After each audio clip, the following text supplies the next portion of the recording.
Hello students, आज हम chapter 5 करेंगे बायोलॉजी से, क्लास 11 की बुक से। और यहाँ पर जो चैप्टर है हमारे सामने वो है मॉर्फोलॉजी ऑफ फ्लावरिंग प्लांट। तो सबसे पहले जो टर्म हमें समझना है वो है फ्लावरिंग प्लांट और मॉर्फोलॉजी। तो फ्लावरिंग प्लांट हमारे लिए नया नहीं है, ऐसा प्लांट जिस पे फ्लावर बॉर्न हो, तो ये छोटी क्लास में पढ़ा। पर हमें ये चीज़ समझनी है कि चैप्टर 2 में हमने क्लासिफिकेशन डील किया था, बायोलॉजिकल क्लासिफिकेशन, और वहाँ पर हमने जाना कि बहुत सारे तरीके के प्लांट हैं और ख़ासकर प्लांट किंगडम यानी चैप्टर नंबर 3 में डिटेल में पढ़ा। तो फ्लावरिंग प्लांट एक ग्रुप है प्लांट का जिनको हम बोलते हैं एंजियोस्पर्म, यानी ऐसे प्लांट्स जिसमें जो सीड है वो विद इन द फ्रूट है। Angio means within, fruit के अंदर सीड है, और जहाँ पर फ्रूट का डेवलपमेंट है वहाँ पर फ्लावर का डेवलपमेंट है, यानी फ्लावर ही वो पार्ट है प्लांट का जो फ्रूट में कन्वर्ट होता है। तो यहाँ पर हम डील करेंगे उन प्लांट्स की मॉर्फोलॉजी के बारे में। मॉर्फोलॉजी यानी कि आउटर लुक में कैसे दिखते हैं वो प्लांट्स, क्या टर्म्स हम उनको यूज़ करेंगे उनको डेजिग्नेट करने के लिए। और छोटी क्लास में ही सीखा है कि जो प्लांट है उसका एक हिस्सा जो है वो प्लांट का मिट्टी के नीचे है और जबकि एक हिस्सा मिट्टी के ऊपर है। तो यानी एक पोर्शन ऐसा है जो सॉइल के ऊपर है और एक पोर्शन ऐसा है जो सॉइल के नीचे है। तो जो सॉइल के नीचे है उसको हम रूट सिस्टम बोलते हैं, और जो हमारा ऊपर है वो हमारा स्टेम सिस्टम में या शूट सिस्टम में, जो फ्यूचर में स्टेम में कन्वर्ट होता है, जबकि नीचे वाला आपका रूट सिस्टम है। तो यहाँ पर हम इन्हीं के बारे में पढ़ेंगे। तो स्टार्ट करते हैं। पहला पार्ट है प्लांट का जिसकी वजह से प्लांट की एंकरेज सॉइल से होती है, और वो है रूट। सीड है, इस सीड के अंदर छोटा सा एक टाइनी प्लांट होता है जिसको हम बोलते हैं एम्ब्रियो। ठीक है, ये छोटा सा एम्ब्रियो हो गया। अब इस एम्ब्रियो के दो पार्ट हैं, इस एम्ब्रियो के दो पार्ट हैं। एक पार्ट है जो ऊपर का शूट सिस्टम बनाता है, यानी जो स्टेम बनाएगा, लीव्स बनाएगा आगे का फ्यूचर का, और एक सिस्टम होता है उसका रूट सिस्टम। तो मैं इसको दिखा दे रही हूँ पर्पल कलर से, तो यहाँ से आपको अंदाज़ा लग जाएगा मैं क्या कहना चाह रही हूँ। तो नंबर 1, ये जो रेड कलर से है ये डेवलप होता है शूट सिस्टम, शूट एस, ठीक है, और ये नीचे वाला रूट सिस्टम। तो एक डाइकॉट में जो रूट सिस्टम है वो एम्ब्रियो के रेडिकल पोर्शन से डेवलप होता है। तो यहाँ पर हमें समझना है कि एम्ब्रियो का वो हिस्सा जो रूट बनाएगा उसको कहते हैं रेडिकल, और जो एम्ब्रियो का शूट सिस्टम बनाता है उसको हम कहते हैं प्लीम्यूल। तो आप ऐसे कर सकते हो कि प्लीम्यूल शूट बनाएगा और रेडिकल रूट सिस्टम बनाएगा। तो यहाँ पे क्या कह रहा है कि एक डाइकोटिलेडोनस प्लांट है, उसमें जो रेडिकल हिस्सा है यानी एम्ब्रियो का रेडिकल हिस्सा पार्ट वो रूट सिस्टम क्रिएट करेगा, और उसमें भी प्राइमरी रूट का डेवलपमेंट होता है, स्टार्टिंग जिससे होती है।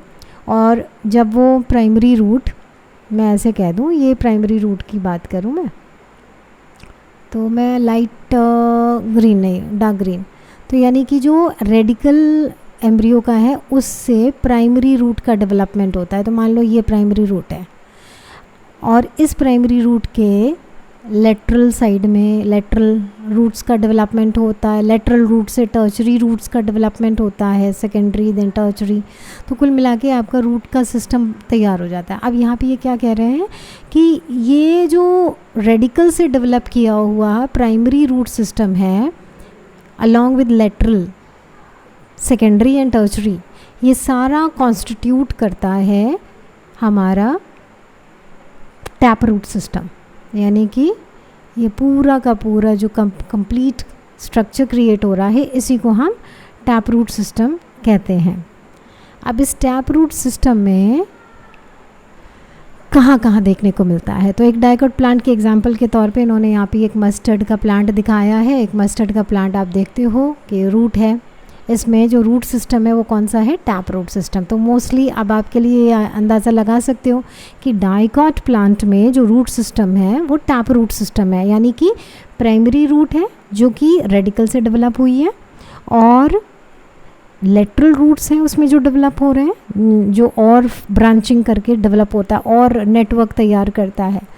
तो ऐसे प्लांट्स हमारे टैप रूट सिस्टम क्रिएट करते हैं। जबकि वहीं मोनोकॉट प्लांट्स में क्या देखने को मिलता है कि वो जो प्राइमरी रूट है ना वो बहुत थोड़े समय के लिए रहती है, और थोड़े समय का मतलब उसके बाद वो डिकम्पोज हो जाए या डिसअपेयर हो जाए, उसके बाद उसकी रिप्लेसमेंट हो जाती है बहुत सारी रूट से, और बहुत सारी रूट से। और ये जो रूट्स है ना, ये क्योंकि प्राइमरी रूट तो गायब हो गई है, उसकी रिप्लेसमेंट बाकी दूसरी रूट्स ने कर दिया है। ऐसे सिस्टम को हम बोलते हैं फाइब्रस रूट सिस्टम। तो ये जो फाइब्रस रूट सिस्टम का फिगर यहाँ पे आप देख ले रहे हो कि एक बंच ऑफ रूट्स हैं, यानी कि सॉइल के नीचे प्राइमरी रूट ऐसा कोई मेन रूट नज़र नहीं आएगा, वो रूट गायब हो गई है और उसकी रिप्लेसमेंट बहुत सारी रूट्स ने ले ली है। तो ये कि फाइब्रस रूट सिस्टम तैयार है। जबकि यहाँ पर टैप रूट सिस्टम में क्या हमें देखने को मिल रहा है, टैप रूट सिस्टम में हमें देखने को मिल रहा है कि एक तो मोटी सी रूट है, ये जो आपको दिख रही है बीच में, ये प्राइमरी रूट है जो रेडिकल से डेवलप हुई है, और साइड में आपको छोटे छोटे फाइन जो दिख रहे हैं वो लेटरल रूट्स हैं, उससे डेवलप हुई है। तो ये टैप रूट सिस्टम है।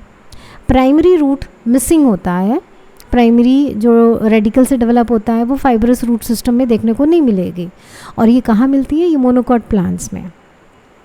अब इन दो रूट सिस्टम के अलावा भी एक तीसरी तरह की रूट सिस्टम होती है, वो है एडवेंटिशियस। एडवेंटिशियस रूट्स वो होती हैं जो एम्ब्रियो के रेडिकल को छोड़कर किसी और हिस्से से अगर रूट का डेवलपमेंट या रूट जैसा स्ट्रक्चर डेवलप हो रहा है, उसको हम बोलते हैं एडवेंटिशियस रूट। अब नॉर्मली यहाँ पर जो कुछ एग्जांपल्स दिए हैं जहाँ पे आप देख सकते हो, जैसे कि एग्जांपल के लिए ग्रास, मॉन्स्ट्रा एक प्लांट है, बैनियन ट्री सभी ने देखा है। ये बोल रहा है कि roots arise from parts of the plant other than the radicle. Radicle को छोड़ के किसी भी हिस्से से अगर डेवलप हो रही है रूट, तो वो हमारी एडवेंटिशियस रूट होती है। अब हम बात करते हैं फंक्शन की। तो जब हम फंक्शन की बात करते हैं तो यहाँ पर हमें समझना है फंक्शन में कि जो मेन फंक्शन है रूट का वो क्या है। तो अब हम यहाँ पे पहुँचे थे कि जो मेन फंक्शन है रूट सिस्टम का वो है absorption of water and minerals from the soil. तो ये तो हमें नोन है। इसके अलावा providing a proper anchorage to the plant parts, ठीक है, सपोर्ट दे रहा है प्लांट को। इसके अलावा क्या है, इसके अलावा है कि रूट्स रिजर्व फूड को स्टोर भी करते हैं। So storing reserve food material and synthesis of plant growth regulator. Plant growth regulator है, फाइटो हार्मोन्स की बात कर रहे हैं, और ये क्लास 10 में भी हमने पढ़ा है। तो यानी कि ये मिनिमम रोल जो असाइन है रूट के लिए।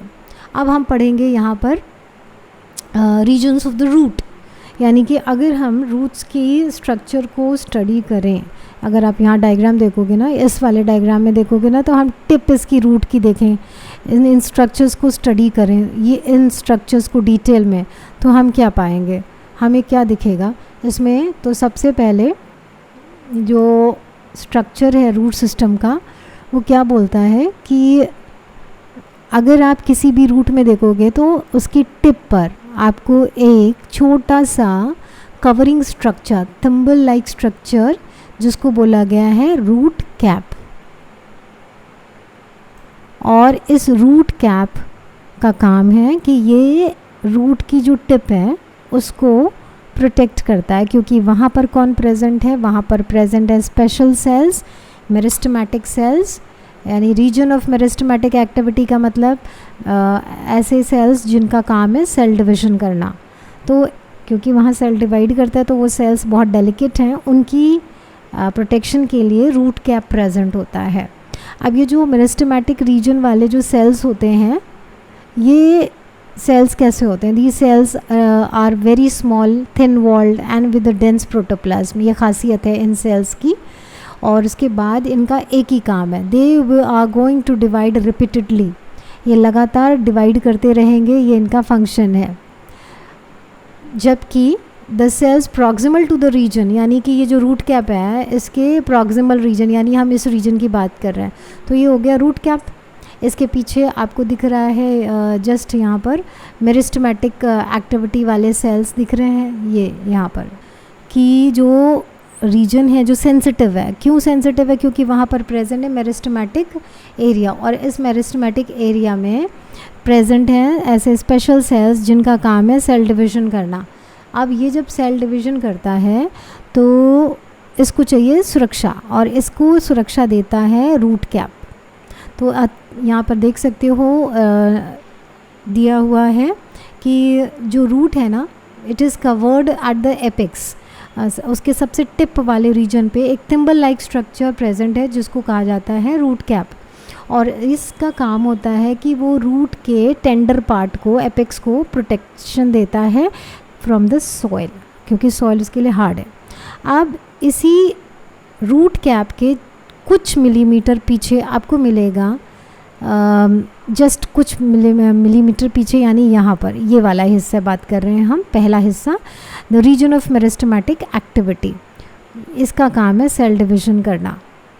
और इस रीजन में जो सेल्स हैं वो बहुत ही छोटे होते हैं साइज़ में, इनकी जो वॉल होती है वो थिन होती है, और साथ में डेंस प्रोटोप्लाज्मा, और डेंस प्रोटोप्लाज्मा यानी लिविंग है, और उनका एक काम है that they will divide repeatedly, लगातार इनका काम एक ही है कि वो डिवाइड करते रहेंगे, ये इसी काम के लिए ही बने हैं। अब जो मेरिस्टेमेटिक सेल्स हैं यहाँ पर, यानी रीजन है जहाँ मेरिस्टेमेटिक सेल्स प्रेजेंट है, उसके पीछे प्रॉक्सिमल पार्ट में आपको मिलेंगे रीजन ऑफ इलोंगेशन, दूसरा हिस्सा। रीजन ऑफ इलोंगेशन कहाँ से कहाँ तक है? रीजन ऑफ इलोंगेशन है यहाँ पर, आप कहोगे इस वाले हिस्से पे, यहाँ से ये है region of elongation second number पे, और ये ऐसे सेल्स से बना है जिनका आप कह सकते हो लंबा स्ट्रक्चर है, यानी कि ये सेल्स लंबाई में बढ़ते हैं, रैपिड इलोंगेशन होता है, इनका इनलार्जमेंट होता है, और यही रिस्पॉन्सिबल होते हैं रूट की लंबाई की इंक्रीमेंट के लिए, यानी ये लंबाई बढ़ाएंगे रूट की, ये इसकी वजह से लंबाई रूट हो जाएगी, और इस रीजन को इसीलिए नाम दिया गया रीजन ऑफ इलोंगेशन। अब जो सेल्स हैं इलोंगेशन जोन के, यही सेल्स आगे चलकर डिफरेंशिएट, यानी ये जो हिस्से में आगे बढ़ेंगे ना जो सेल्स, ये डिफरेंशिएट हो जाते हैं। यहाँ पर डिफरेंशिएशन नहीं है, यहाँ पे मेरिस्टेमेटिक सेल्स हैं, यही सेल्स छोटे हैं साइज़ में, अब ये इलोंगेट हो जाएंगे, यानी बड़े बड़े सेल्स बन जाएंगे, और यही जो बड़े बड़े सेल्स हैं ये फर्दर डिफरेंशिएट होंगे। डिफरेंशिएट का मतलब है इनको एक काम असाइन हो जाएगा कि तुमको ये काम करना है, वो वही काम करेंगे। तो इसका मतलब है कि जोन ऑफ इलोंगेशन या रीजन ऑफ इलोंगेशन के बाद रीजन ऑफ मैच्योरेशन आता है, यानी ये जो तीसरा हिस्सा है रीजन ऑफ मैच्योरेशन, जो यहाँ से यहाँ तक, यहाँ पर एक काम इनको दे दिया गया। और ख़ास बात क्या होती है कि ये वाले जो रीजन्स के एपिडर्मल सेल्स हैं ना, एपिडर्मल सेल्स को हम ऐसे बना सकते हैं कि डबल लेयर दिखा दे रही हूँ मैं, ये एपिडर्मल लेयर्स हैं जो आउटर मोस्ट लेयर सेल्स हैं। अब ये जो आउटर मोस्ट लेयर सेल्स हैं यही hair like structure, root hair like structures में कन्वर्ट होंगे, और इस तरीके से। तो ये जो दिख रहे हैं यहाँ पर रूट हेयर, ये एपिडर्मल सेल्स हैं, epidermal means outermost layer cells हैं जो इलोंगेट होंगे लंबाई में, और thread like structure, very fine and delicate, और इनका काम है वाटर का एब्जॉर्प्शन करना, मिनरल्स का एब्जॉर्प्शन करना सॉइल से, तो इसकी जो सरफेस एरिया बढ़ा देते हैं, तो इनको हम कहते हैं रूट हेयर्स। तो रूट हेयर्स कहाँ प्रेजेंट हैं? तीसरे रीजन में, रीजन ऑफ मैच्योरेशन। अब आगे बढ़ते हैं। प्लांट का दूसरा हिस्सा है स्टेम, और एक स्टेम को हम कैसे पहचानेंगे? तो ये ऑब्वियसली कह देंगे जो हिस्सा सॉइल के अंदर ना मिले और वो जो सॉइल से ऊपर ग्रो करेगा वो स्टेम है। लेकिन इससे भी बड़ी बात होगी हमें आज सीखने के लिए, वो ये कहता है कि एक स्टेम की पहचान, यानी कि अगर ये एक स्टेम है, हम कैसे पहचानें कि एक रूट है और एक ये स्टेम है? तो मैं 2 डायग्राम बना दे रही हूँ, 2 डायग्राम, एक यहाँ पर, एक ये है, ठीक है। अगर दोनों की विड्थ बराबर कर देते हैं, मोटापा दोनों का बराबर कर देते हैं, थिकनेस, तो हम कैसे पहचानेंगे? तो पहचानने के लिए बहुत इजी है कि अगर आपको जिस स्ट्रक्चर में, यानी जो स्टेम जैसा, अगर आपको स्टेम में बीच बीच में रेगुलर इंटरवल पर ऐसी गांठें दिखती हैं, तो इन गांठों का नाम क्या है? इसको कहते हैं नोड। अगर नोड प्रेजेंट है तो ये स्ट्रक्चर स्टेम हो जाएगा। तो शुगर केन में आपने देखा होगा, शुगर केन में बहुत क्लियर गांठें पड़ी होती हैं, वो नोड कहलाती हैं। तो ऐसा क्या शुगर केन जैसी, तो सारे प्लांट्स जो जिनमें स्टेम है उन सभी में नोड्स होगा, और इन नोड्स के बीच में जो स्ट्रक्चर प्रेजेंट है, यानी यहाँ से यहाँ तक, ये वाला कहलाएगा आपका इंटरनोड, यानी कि 2 नोड के बीच का जो एरिया है वो इंटरनोड। तो इंटरनोड रीजन कहाँ से कहाँ तक है? यहाँ से यहाँ तक, ये इंटरनोड कहलाएगा। और वो जो गांठ जैसा स्ट्रक्चर नज़र आ रहा है रेगुलर इंटरवल पे, उसको आप नोड कह रहे हो। तो यहाँ पे ये सब नोड्स हैं, ये पहचान होती है। अगर हम ऐसा स्ट्रक्चर यहाँ देखें तो वहाँ हमें नहीं मिलेगा, तो ये स्ट्रक्चर हो जाएगा रूट, यानी root doesn't have a node and internode. ये स्ट्रक्चर सिर्फ स्टेम में मिलेगा। और ख़ास बात क्या है कि इसके अलावा हमें जो चीज़ समझनी है वो ये कि it is the node where you get the development of leaves, यानी लीव का जो डेवलपमेंट होता है वो नोड वाले हिस्से पे ही होगा। और ब्रांचेस का डेवलपमेंट, फ्लावर के जो बर्ड का फॉर्मेशन है उसका डेवलपमेंट भी इसके एक्सिल में होगा।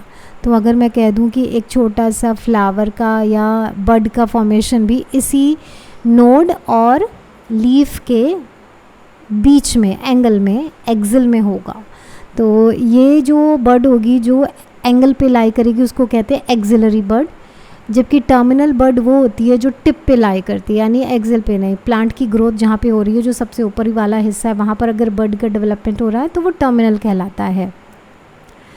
अब ज़्यादातर स्टेम ग्रीन होता है जब वो यंग है, और आप देखते हो उसके बाद वो ही स्टेम बहुत वुडी और डार्क ब्राउन कलर ले लेता है। अब फंक्शन की अगर हम बात करते हैं तो मेन जो फंक्शन है स्टेम का, उसका काम है कि वो अपने ब्रांचेस क्रिएट करता है और उसी के ऊपर लीव्स, फ्लावर, फ्रूट का डेवलपमेंट होता है।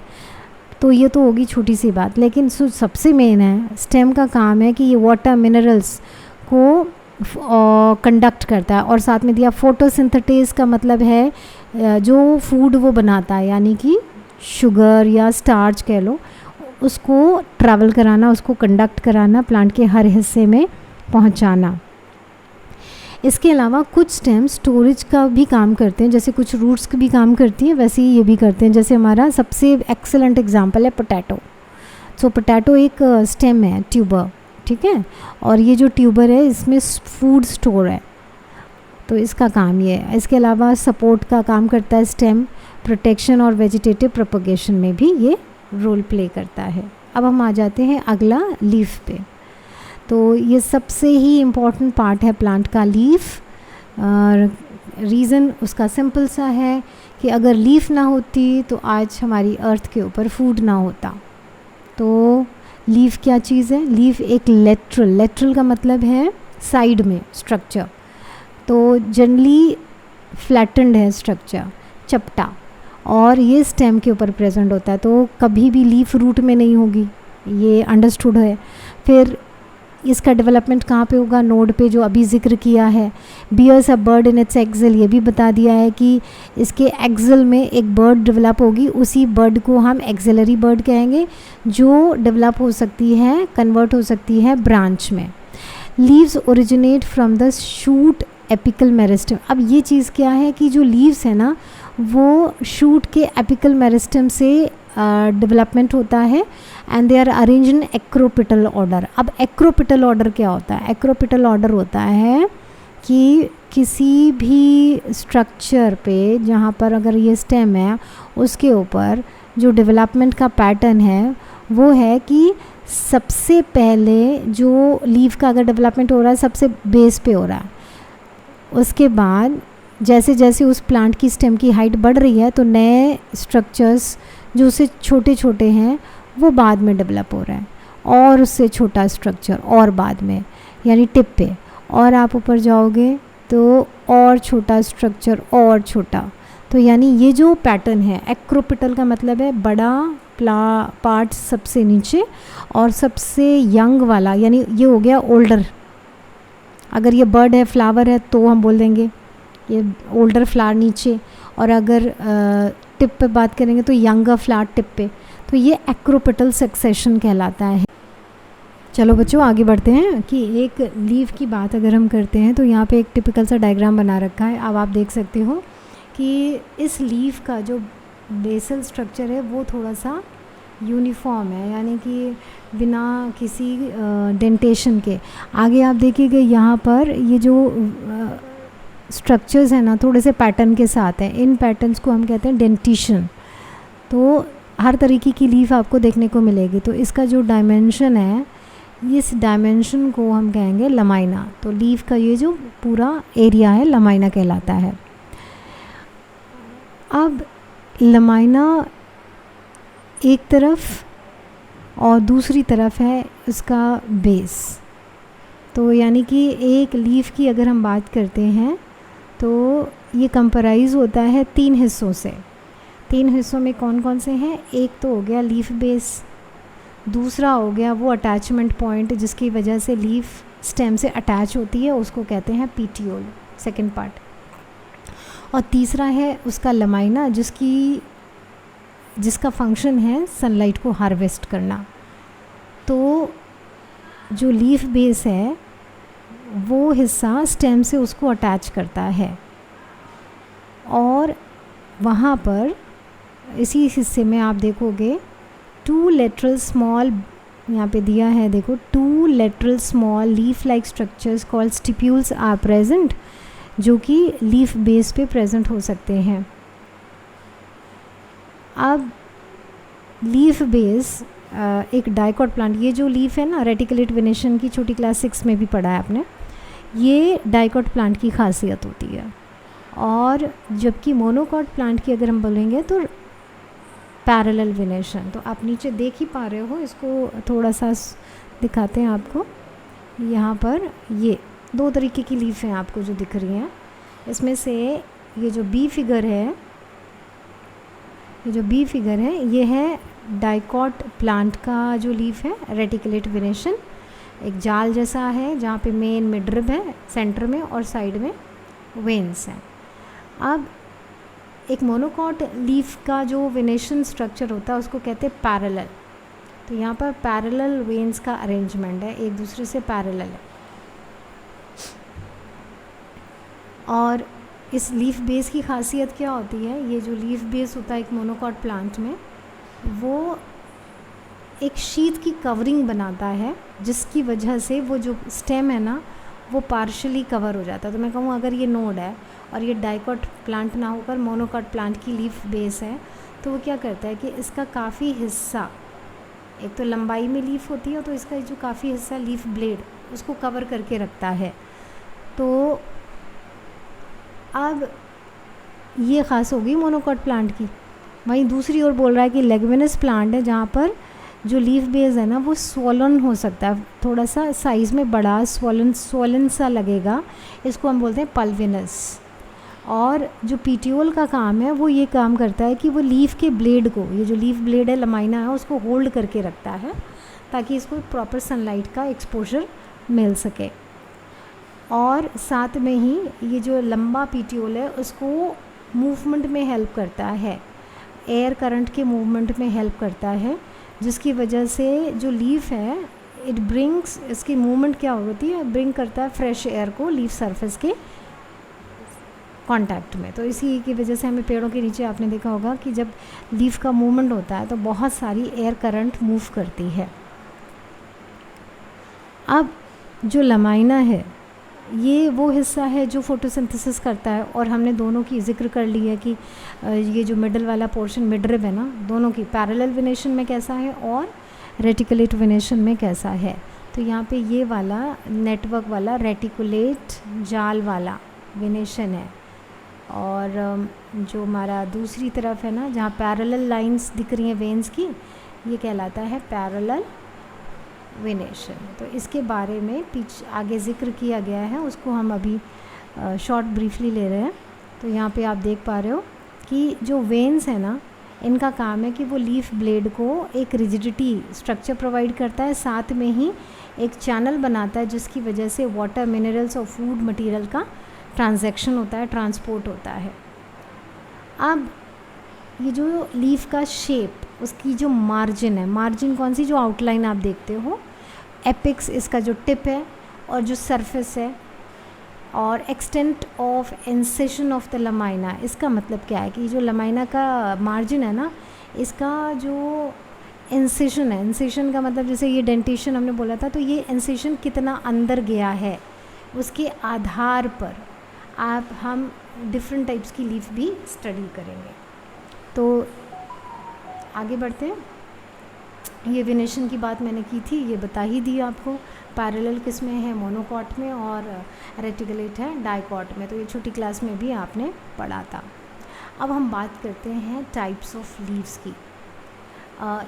एक लीफ को सिंपल तब कहा जाता है जब उसकी जो लमाइना होती है वो एक पीटियोल को होल्ड करके रखती है। तो मैं यहाँ पर एक सेकेंड बताती हूँ आपको,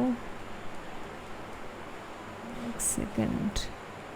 तो यहाँ पे देखें कि चाहे लमाइना उसकी एंटायर हो, एंटायर का मतलब स्मूथ, और इंसाइज्ड का मतलब है या लमाइना इंसाइज्ड अंदर की ओर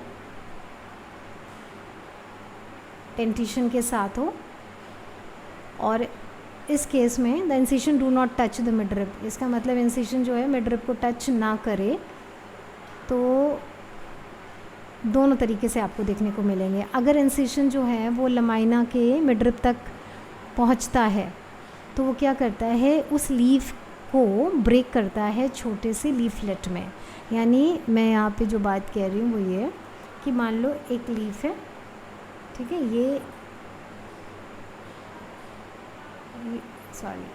एक लीफ है। इस लीफ की जो लमाइना का मार्जिन है वो यूनिफॉर्मली आप कह लो एक स्मूथ सा है। अब वहीं दूसरी ओर हम दूसरा देख रहे हैं, ये मिडरिब है। अब लमाइना का इंसिशन होता है अगर, यानी कि दूसरे कलर से मैं दिखाऊँ आपको, यानी कि ये जो लीफ का लमाइना है ना, अंदर की ओर इंसाइजन अंदर की ओर आ जाए, दूसरा लमाइना, तीसरा, चौथा, ऐसे करके आप क्या देख रहे हो कि जो वेन्स है ना, वेन्स के चारों तरफ लमाइना का इंसिशन अंदर मिडरिब की तरफ आ गया।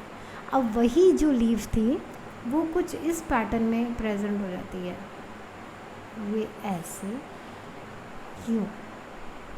तो ये जो डायग्राम आपको कुछ यहाँ पर देखने को मिल रहा है।